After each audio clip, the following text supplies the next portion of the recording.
Hey, Seattle hockey fans, Ayala here, coming to you live from Toronto at the 2024 NHL Skills Competition. I'm here, but Oliver Bjorkstrand nowhere to be seen. Let's talk about that, and I'll give you a little bit of a snippet from my conversation with Bjorky coming up on today's episode of Locked On Kraken. You are Locked On Kraken, your daily podcast on the Seattle Kraken, part of the Locked On Podcast Network, your team every day. We are the Seattle Kraken.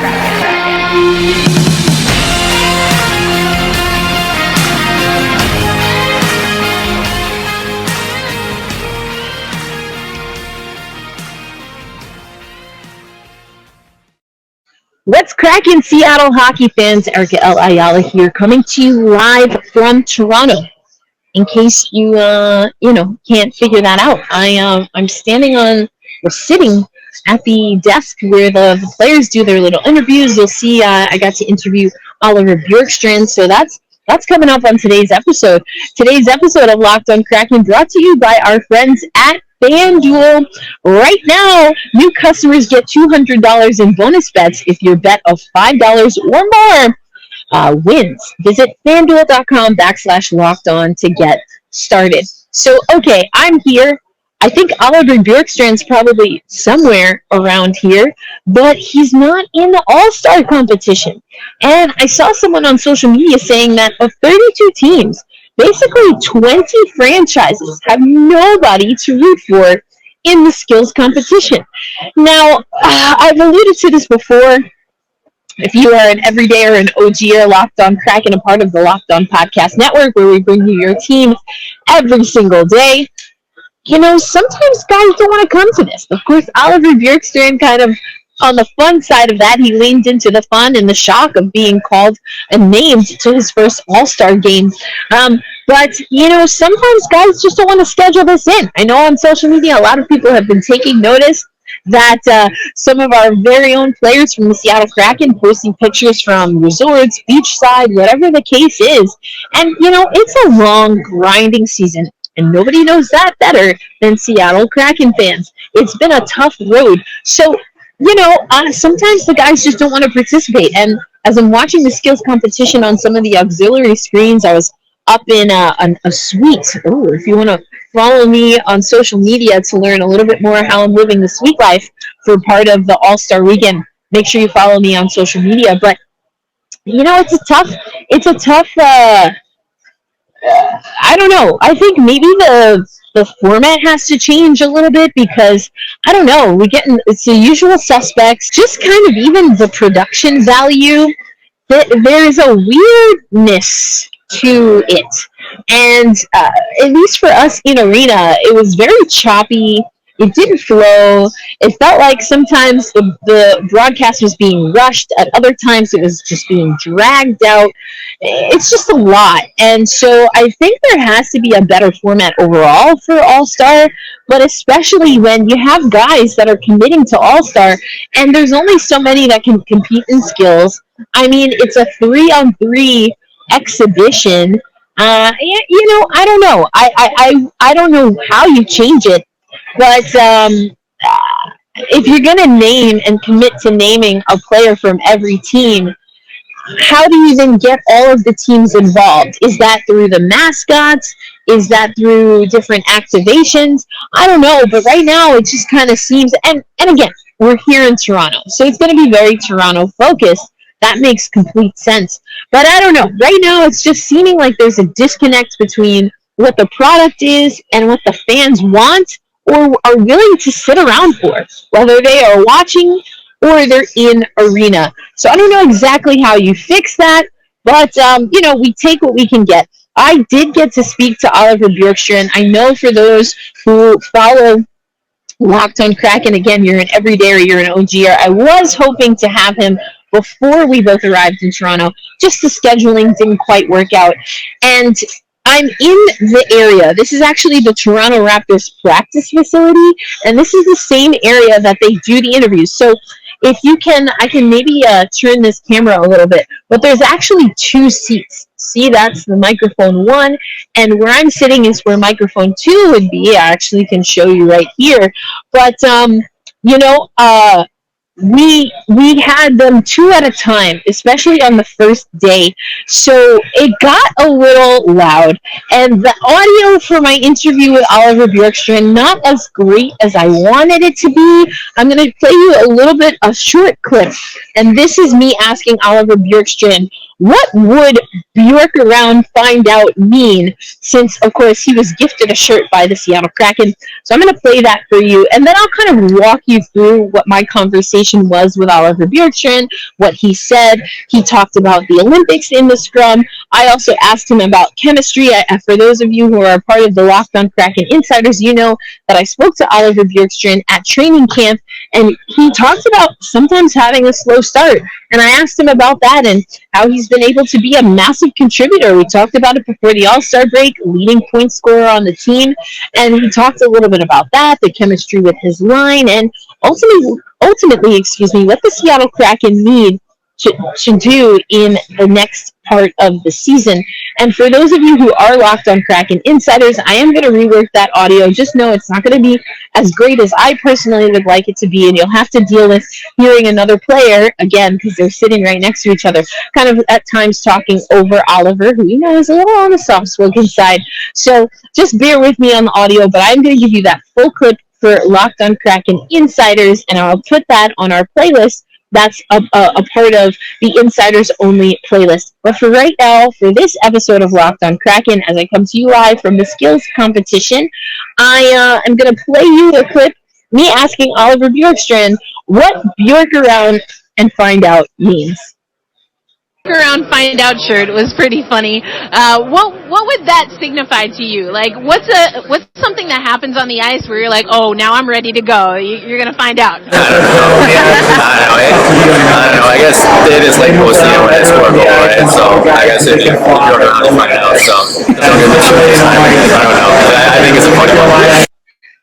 So there's Oliver Bjorkstrand. Again, apologies for the audio, but there was a lot of people talking. But he basically is like, hey, you give me too much open ice, too much space, you Bjorked around, and now you're going to find out. I loved that answer. You can see I thought he looked a little timid and shy, and but I think it's a perfect answer, and it's indicative of how he plays. We've talked about this before.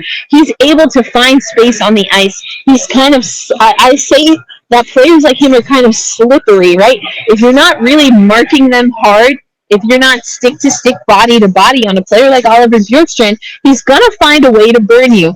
And that has benefited us as Seattle Kraken fans. He has been fantastic for us through the All-Star break, and again is on what I continue to say is one of my favorite lines. It's an active line centered by Yanni Gourde with Ellie Tolvanen and Oliver Bjorkstrand. So we also heard from Oliver Bjorkstrand about talking about wanting to make an Olympic team, and it was announced just today that the NHL players will participate in the 2026 and 2030 Olympics. Now, the 2026 Olympics are going to be in Milano Cortina in Italy, and so now Oliver knows that, of course, for his home country, it's going to take a little bit of work. And actually, there's a great article in the Seattle Times. Kraken All-Star Oliver Bjorkstrand furthers Danish legacy fueled by his father. It's a really great read. Check it out. This is by Jeff Baker, and just talking about the Danish culture. Denmark, not a team that is necessarily guaranteed a spot in the Olympics. They'll have to put in some work. But he said here in Toronto that, of course, that's a dream of his. And so seeing that the NHL is allowing, if you're an everydayer, and especially an OGer, when I was in Beijing covering the Winter Olympics in 2022, covering Maddie Beniers, I talked a lot about just being able to have players play for their national teams and how important that is. So, I really like this article. Check it out. Talks a little bit about, Bjorkstrand's dad has Denmark roots, born in Minnesota, and, it just it was really timely, the article by Jeff Baker, because Oliver Bjorkstrand then talked about, what it would mean to represent Denmark in the Olympics. And I'm so happy that not only are we getting the NHL players being allowed to participate for their national teams, which again, I'm grateful that that's the decision. I think it's a little foolish to make that choice for players. I mean, I understand the business side of it. I mean, hello, Chris Drieger. I mean, right? Am I right? But anyway, so I want you to check that out. You know, and so I like this quote also. Oliver says, in Denmark, guys grew up thinking the goal was to play in Sweden. Um, and now the players know that there's a path to the NHL. For those maybe not familiar, on the women's and men's side, there are pro teams in Sweden, throughout Europe really, and other places as well. And so the idea that Denmark is not a country where you see a lot of NHLers, it's not like Finland, it's not like Russia, it's not like Sweden, and of course the US and Canada. And so that the top goal was a different league, which is totally fine. And you can see some NHLers, they find their way. It's a meandering path. I mean, Pierre-Edouard Bellemare talked about that as well. But for Oliver Bjorkstrand to make his way to the NHL, to have the success that he's having with the Seattle Kraken, is really special.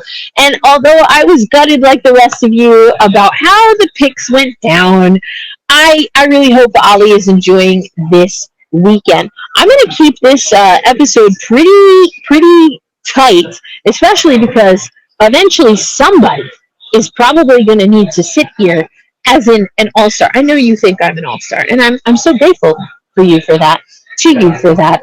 But I'm going to make way for the other all-stars. I'm going to talk a little bit also about what I experienced in the PWHL, what my experience has been. I'm on a travel trip with Destination Toronto, and I want to tell you in the third segment a little bit about some of the things that you should check out, and some questions that I hope to ask some of our Kraken players now that I've experienced Toronto in a different way, including visiting the resort, the X Hotel, where the NHL actually hosted their single site or their bubble season during COVID.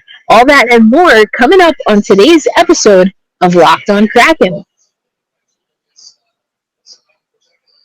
Mentioned it at the top of the show, but today's episode of Locked On Kraken brought to you by our friends at FanDuel. Happy Super Bowl to all who celebrate from FanDuel, America's #1 sportsbook.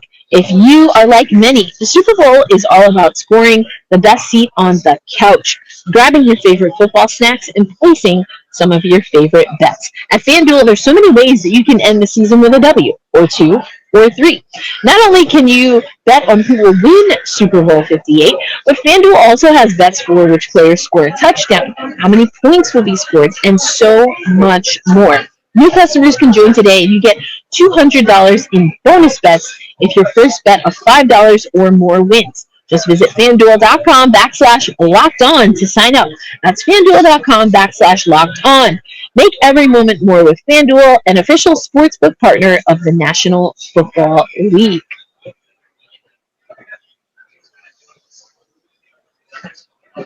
Thanks as always for making Locked On Kraken a part of your daily destination. I don't even think I officially introduced myself. For those listening on audio in particular, Erica Ayala here, coming to you live.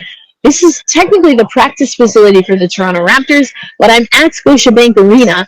They're finishing up skills competition. I'm using the backdrop. This is the logo created by Justin Bieber. I can tell you, I was at the All-Star game in Florida, and I wasn't in love with those jerseys, but I would gladly take those jerseys over these, just my personal opinion. Oliver Bjorkstrand will be wearing one of these Mama Jammas tomorrow. He's not participating in skills. He was the last guy selected.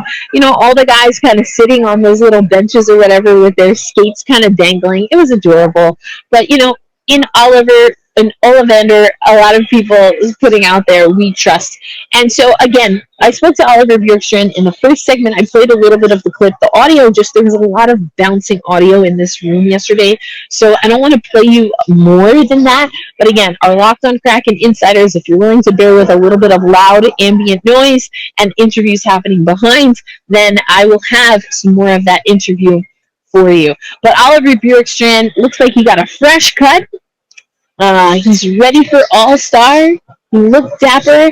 I'm just so glad and grateful because, we had Everly and Maddie Beniers. I was at that All-Star weekend, but he didn't get to participate. So I'm really just rooting for Oliver. I hope he has a good time. And again, I kind of alluded to this, but I wonder if there's a way. So maybe question of the day. How would you change the NHL All-Star conference or All-Star weekend, excuse me, skills, 3-on-3, whatever. I would love to hear it. I just don't know. I don't find it overly exciting. Again, I talked about how not all teams are represented for skills, which arguably is more of the draw for some people. So anyway, we can talk about that. But I think what I've enjoyed being here in Toronto is that, I know of Toronto's history. I always learn more. I have been to Mattamy, which of course is the first Maple Leaf Gardens, which hosted the first ever, NHL All-Star Weekend in Toronto. And so I know that history. That's where PWHL Toronto plays. But there are a lot of things I've been learning. I'm actually here as part of Destination Toronto. They put together a press trip here. This is their first press trip of the year, and it coincides with the NHL All-Star Weekend. Today, we started with breakfast, and I'm staying at a hotel here. It is the Sheraton. It's a part of the Marriott family, and I have a stunning view of CN Tower from my room. From my freaking room. If you follow me on social media, you can see like my first look, and it was beautiful. It was foggy when I came in late Wednesday night, and then yesterday, Thursday as well. Today the sun was out, and it was beautiful. But so we went up to the 43rd floor, which is a special lounge for people staying at the Sheraton, and we had breakfast. And some of the breakfast was so freaking cool. I've been a little bit under the weather, so unfortunately I was limited to the options that I wanted to test as far as my digestive tract, which is really unfortunate because everything looked amazing. But so the club lounge was on the 43rd floor. We got to talk to the people that are at the Marriott. One of my favorite little things is that the Marriott actually right now is having their annual gala. And this is a gala. It's an opportunity for their staff to have a night off. And there's a theme. It's an 80s theme this year. And the staff is getting to dress up and just have a good time. And the way that we heard some of the managers talk about it today is that these are staff, back of house, front of house. That means basically people who are engaging with guests and the people who are preparing things like the rooms, the food, all of the accoutrement. And it's all of them coming together. I think it's over 800 people, they said, including their guests. So the staff and their guests. And it's a big deal here in Toronto. And they say that it's the one of the times in the year, but certainly the one day and night dedicated for exclusively the staff to fully enjoy the property. And I think that's beautiful. I've worked in service jobs, and you don't always get the opportunity to really enjoy the space that you work in. And so I thought that was really cool. Other things that we did today. So this is probably going to be interesting to hockey fans. So again, our very own Yanni Gord was one of several players that, of course, played in that COVID bubble season. And the Tampa Bay Lightning were one of the 5 top teams. And so they ended up at the Hotel X. Now, Hotel X is where the NHL chose to have their hub. It's one of 2 sites, so the top 5 teams would stay at this resort. And when I tell you, Matt Black, the director of marketing, took us on this fabulous tour. We got to see the grounds, the opening lounge. Then you go up to the 28th floor, and you have these stunning views of Toronto and the water, Ontario Lake, right? Lake Ontario, I guess. And it was beautiful. That's actually, we were in the room. One of the rooms on that 28th floor is where the Toronto Raptors had their parade post-game party. So I was feeling like super special and important. But then you go to this place called 10XTO Fitness Center, and you can buy a membership outright, but if you're staying at Hotel X, then you automatically have access. And I thought the cool thing is, and in post, so if you're watching this after I record, because I'm recording live from Skills Challenge, but I'm going to pop in the video, because I took a video of one of the, I guess, squash courts that they turned into kind of like, I forget the company they worked with, but it was basically like an area where the guys could kind of shoot around and practice stick handling shots and stuff. And so you see the baseboard in that area of the squash court, and it's still peppered. It still has the scuff marks from the hockey pucks that were shot by the players. And then finally on the tour, one of the final things that we did, we saw the tennis courts and everything, but in that fitness center 10X, there is the golf room. And they said by far that was the most popular area during the NHL bubble. And apparently the Boston Bruins were really territorial over that space. So I thought that was cool. Again, I'll have some more of this on social media if you want to follow. It's kind of what my travel experience has been, but I wanted to share that with you here on Locked On Kraken. Before we get out of here, though, I want to talk a little bit more about my experience with the PWHL and give you an interview, or at least snippets of an interview that I had with not only Sarah Nurse, but also Jonquel Jones. She is a WNBA player, just re-signed with the New York Liberty, and she was here as one of the celebrity captains for the PWHL 3-on-3 Showcase, along with Tessa Virtue, who is she's a big deal here in Canada, won an Olympic gold medal in pairs figure skating, is now since retired. But we'll get to that and more on today's episode of Locked On Kraken.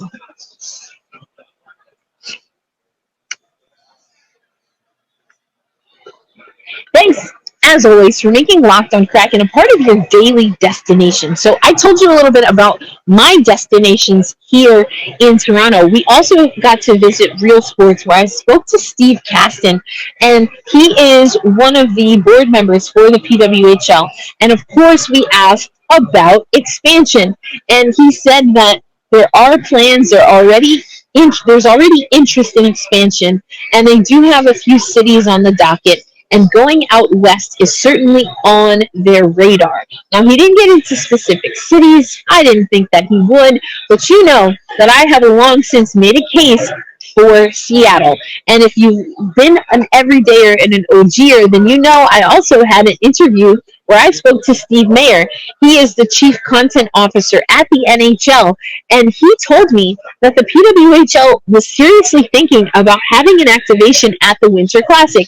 It didn't come to be because they were starting their season on January 1st, so that kind of changed the trajectory. And as Jana Heffer told me, she didn't want the first thing to happen in the league to happen outside of one of their 6 markets, which is completely understandable.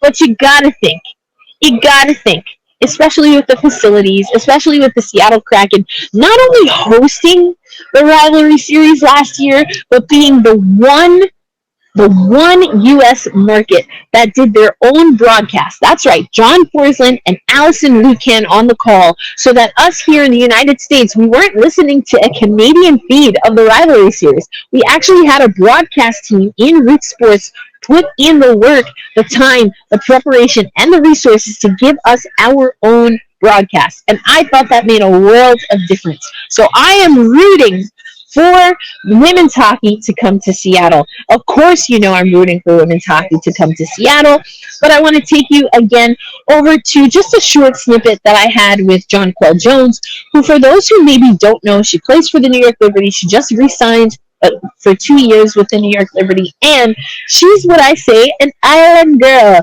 meaning that she grew up, in the Bahamas, and so there's not a lot of ice hockey that happens at the Bahamas, but she shot a puck from just outside of, I would say just that center ice line. She was just in the center ice line. I don't know, maybe maybe about 4 feet. And she shot her first puck. It sailed straight into the net. There was no one minding the net, but I mean, it's hard to hit that target if you've never done it before. She did it on the first try. Here's what she had to say about hitting the ice and supporting the PWHL. You'll also hear from Sarah Nurse, who plays for PWHL Toronto and is a Canadian Olympic gold medalist in the 2022 Beijing Winter Olympics, and she's talking about the crossover effect in women's hockey. Y'all see it. Yeah, so my agents just contacted me and they asked me if it was something that I'd be interested in. I'm normally never in the U.S. or on the continent during this time of the year, so just wanted to take advantage of the opportunity to come out here and support these wonderful ladies and a wonderful Ali. I mean, you always say it, love a good crossover, but it's cool that like women supporting women. I think that we've been doing it for a long time with the WNBA and WSL, and seeing those girls absolutely kill it. So to have her here, it's pretty awesome because obviously having an elite athlete, somebody who knows sports and has achieved a high level within her sport is pretty cool. And exposing her hockey is something that's pretty exciting. Come on now, JJ, I saw you taking those slap shots. Yeah, I took one and I made it, so I think I'm gonna just stay 1 for 1. I don't want to try another shot and then I miss. So we're gonna keep it perfect right now. Exactly. It's been good. Everybody's been so inviting and so welcoming. I'm learning more about the game. I kind of have an urge now to really learn how to skate because I feel like I might be a little hockey player. There might be a hockey player somewhere inside me. I believe that. So that was Sarah Nurse and John Paul Jones. I was at Nathan Phillips Center, I believe it is, which is, I can literally see it from the hotel. And the 43rd lounge, the 43rd floor lounge that I talked about, you can see it from right there. I mean, the hotel that Destination Toronto has me in is a perfect location. I'm so grateful that they included me on this press trip. And you know, it's really been amazing. It's been so cool to be with other members of the press like Sarah Sivian and, you know, other people from other areas of media, not just sports writers, although Sarah and I are not only holding it down for the sports writers, but we happen to be hockey writers. So that's been cool. Okay, this is my check-in from Toronto. I wish I had more to say about Oliver Bjorkstrand, but unfortunately he's not even participating right now, so that's a bit of a bummer. But we will see him in action tomorrow. I, of course, have my credential. I can't show it to you because, you know, it's a thing. But I'm here. I'm having a great time on behalf of course, Locked On Kraken, following Oliver Bjorkstrand, and the Locked On Podcast Network, where I will be having some fun stuff up, cutting that video up for you and giving you a glimpse behind the scenes, not only of the women's 3-on-3 showcase, but also of my trip with Destination Toronto, because of course, Toronto is a hotbed for hockey, and so if you're a hockey fan, you might want to come up here, whether it's for a Maple Leafs game, the playoffs, PWHL, who has a game here at Scotiabank Arena that sold out in 20 minutes, maybe even less, but it sold out while we were here yesterday. They moved their game, that's on February 16th, from Mattamy Athletic Center to Scotiabank Arena. They announced it less than a week ago, and yesterday it sold out. That's fantastic. So you best believe I'm going to talk about it more here on Locked On Kraken, and certainly on the Women's Hockey Spotlight on the Locked On NHL Podcast Network. But you know what I'm going to say. Be kind to yourself. Be kind to one another. And we're going to root for Team McKinnon. He is on Team McKinnon, right? I'm pretty sure. We're going to root for Oliver Bjorkstrand tomorrow night at the All-Star Weekend. But make sure you're following me on social media. I'll have some more cool views from my excursion with Destination Toronto. And, of course, if I get a chance to catch up with Bjorky again, I will have that for you on the next episode of Locked On Kraken. Be kind to yourselves. Be kind to one another. And I do have some insight on what Oliver Bjorkstrand wants to see for the next half of the season coming out of the All-Star break. So we will talk about that next week on Locked On Kraken. Until next episode, have a great weekend and peace out, everybody. Erica L. Ayala reporting live from Toronto. And we got to get ready to see about how the skills competition ends. Peace.